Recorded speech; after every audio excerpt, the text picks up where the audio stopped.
আজ আমরা একটা দারুণ বিষয় নিয়ে কথা বলবো, ব্রিক্স। কিভাবে একটা অর্থনৈতিক ধারণা থেকে এটি একটি বিশ্বশক্তি হয়ে উঠল, আর এর ভবিষ্যতে ভারতের ভূমিকা ঠিক কী হতে চলেছে, চলুন সেটাই আজ সহজ করে বুঝে নেওয়া যাক। তো চলুন দেখে নেওয়া যাক আমাদের আজকের আলোচনার রোড ম্যাপটা কি।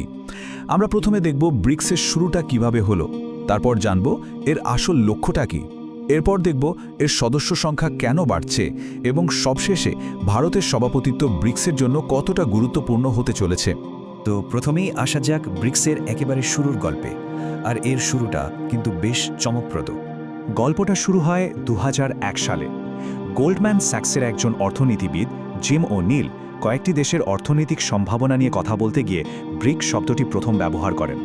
দেশগুলো ছিল ব্রাজিল, রাশিয়া, ভারত আর চীন। এটা কিন্তু কোনো রাজনৈতিক জোট হিসাবে শুরু হয়নি, একদমই না। এটা ছিল শুধু একটা অর্থনৈতিক পূর্বাভাস। কিন্তু দেখুন, ব্যাপারটা এখানেই থেমে থাকেনি। যেটা ছিল শুধু একটা অর্থনৈতিক ধারণা, সেটাই খুব তাড়াতাড়ি একটা রাজনৈতিক রূপ নিল।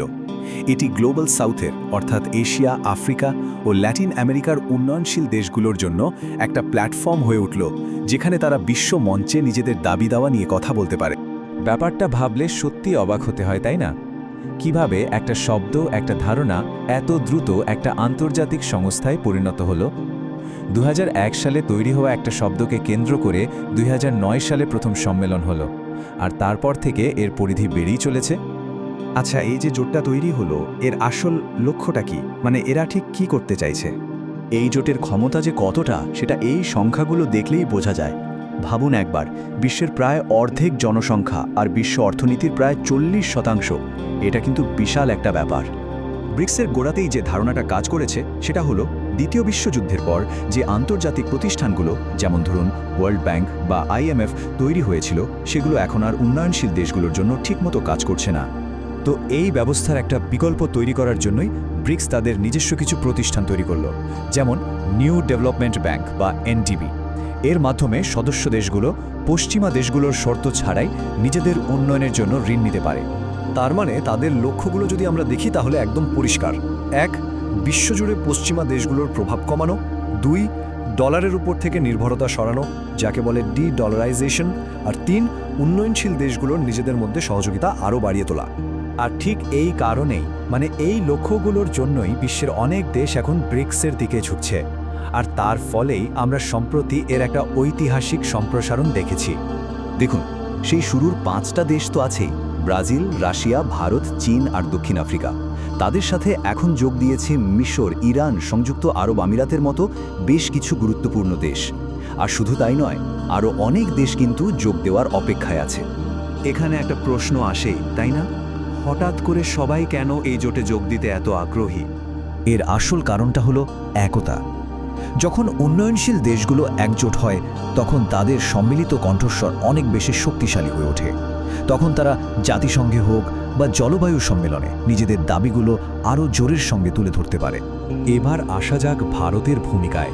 2026 সালটা ব্রিক্সের জন্য একটা মাইলস্টোন হতে চলেছে, কারণ জোটের 20 বছর পূর্তি হচ্ছে। আর ঠিক সেই বছরেই ভারত এর সভাপতিত্বের দায়িত্ব নিতে চলেছে।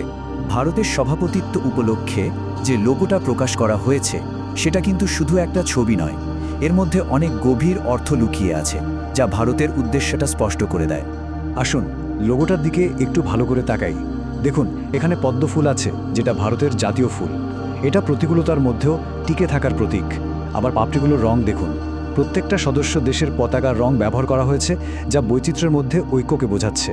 আর সবশেষে নমস্কার মুদ্রা, যা সম্মান আর সহযোগিতার প্রতীক। আচ্ছা, লোগোর কথা তো হলো, কিন্তু ভারতের আসল পরিকল্পনাটা কি? তারা তাদের সভাপতিত্বের সময়টায় ঠিক কি করতে চায়? ভারতের পুরো পরিকল্পনাটা মূলত 4টে স্তম্ভের ওপর দাঁড়িয়ে আছে। প্রথমটা হলো স্থিতিস্থাপকতা বা রেজিলিয়েন্স, মানে সাপ্লাই চেইন, স্বাস্থ্য ব্যবস্থা, এগুলোকে আরও মজবুত করা।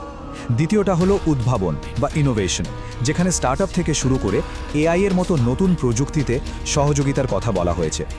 তৃতীয়টা হলো সহযোগিতা বা কঅপারেশন।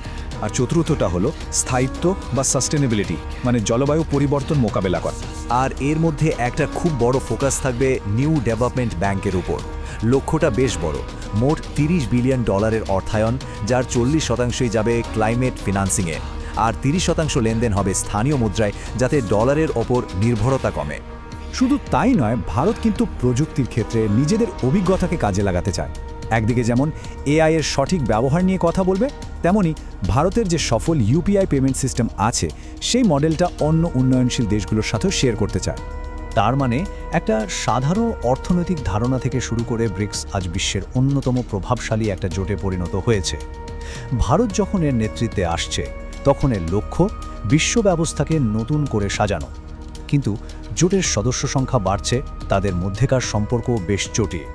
প্রশ্নটা হলো, এই ক্রমবর্ধমান বৈচিত্র্য আর অভ্যন্তরীণ প্রতিদ্বন্দ্বিতা সামলে ব্রিক্স কি সত্যিই একটা ঐক্যবদ্ধ ভবিষ্যৎ গড়তে পারবে? এই প্রশ্নটাই এখন সবচেয়ে বড় হয়ে উঠছে।